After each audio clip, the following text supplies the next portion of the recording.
Essa pílula é um oferecimento Caoa Sherry. Uma manifestação pela liberação das atividades econômicas e contra as restrições em curso no Rio Grande do Sul ocorreu nesta tarde em frente ao Palácio Piratini, sede do governo estadual no Centro Histórico de Porto Alegre. O ato, organizado por representantes de entidades de classe e de segmentos do comércio e de serviços, também reuniu comitivas de cidades da região metropolitana de Porto Alegre. O governador Eduardo Leite, que quer ser presidente da República, proibiu até a venda de produtos não essenciais em supermercados. Muitos clientes vêm encontrando corredores fechados e prateleiras cobertas com lonas para impedir o acesso aos itens. A medida restritiva para alegadamente conter a alta de casos de Covid-19 no estado passou a valer na última segunda-feira. Curitiba, no Paraná, também decidiu nos últimos dias estabelecer restrições dentro dos supermercados. A cidade fecha os supermercados aos domingos para evitar aglomerações. Como as pessoas não deixam de comer aos domingos, restou concentrar as compras nos sábados. E o resultado? Superlotação em vários pontos da cidade. Piusa. Muito inteligente essa ciência, né, Vitor? Como eles são científicos, né? Com as suas premissas alegóricas, né?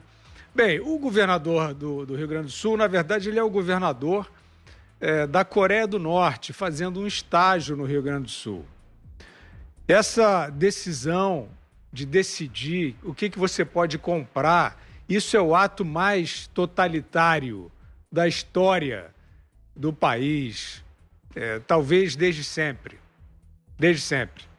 Né? Sem nenhum lastro, ele não consegue demonstrar, né, de que forma isso ajudará a salvar vidas e a combater a pandemia. O que eu tenho a dizer é o seguinte, é o contrário a premissa. É o contrário, mas não é porque eu quero, porque eu gosto de dizer isso, não.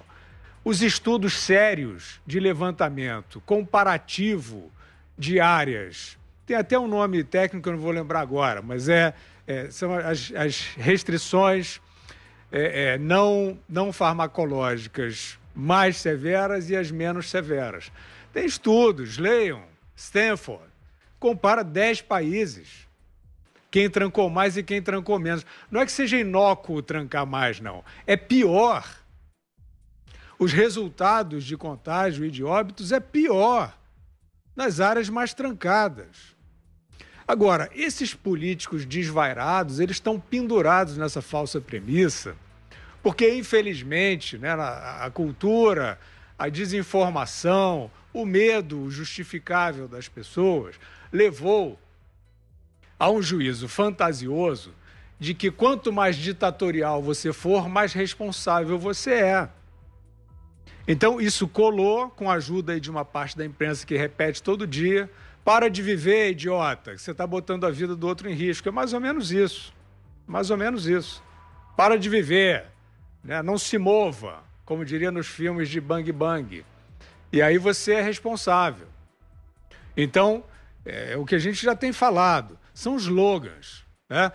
Poderiam até ser hipóteses, mas essas hipóteses foram verificadas e não foram comprovadas. Como esses personagens continuam insistindo nessas hipóteses não comprovadas que têm um efeito devastador na vida das pessoas, não só porque elas param de viver, não só porque elas têm restrição sobre o seu ganha-pão, inclusive, mas moralmente também, e também em termos de saúde. As pessoas não podem circular. Então, o que a gente está percebendo nesse momento é que estas medidas de trancamento radical, elas foram absolutamente, como é que eu vou dizer, divorciadas de qualquer ideia de ciência. Desistiram da ciência. Esse Plano São Paulo desistiu completamente da ciência. Não tem, nós vimos lá o prefeito de São Paulo no Maracanã, no meio de 2.500 pessoas, quando o fim de semana na cidade dele estava toda trancada, nem parque tinha aberto. Você pode abrir o Ibirapuera e ter um distanciamento maior do que o Bruno Covas tinha no Maracanã. Então não tem critério nenhum. Agora, o fato é que estas medidas que não salvam ninguém, que não barram contágio nenhum, elas estão sendo levadas adiante por esses personagens que não têm limite. Esse governador do Rio Grande do Sul não tem limite, ele está desvairadamente louco para ser presidente da República. E ele está vendo lá os puxa-sacos dele, os assessores, os asseclas, os seus... toda aquela corte, né, que se forma de consultores, né, os seus áulicos ali, estão lhe dizendo que, olha, continua assim, continua trancando, continua amedrontando o cidadão, continua oprimindo o cidadão, como vários desses estão fazendo aqui no Rio de Janeiro. Toque de recolher idiota, estúpido do prefeito, que ele não consegue demonstrar como é que mantém o transporte público funcionando e vai defender as pessoas com lockdown noturno. Então é isso, Vitor, falta de racionalidade total e a população vai reagir a isso.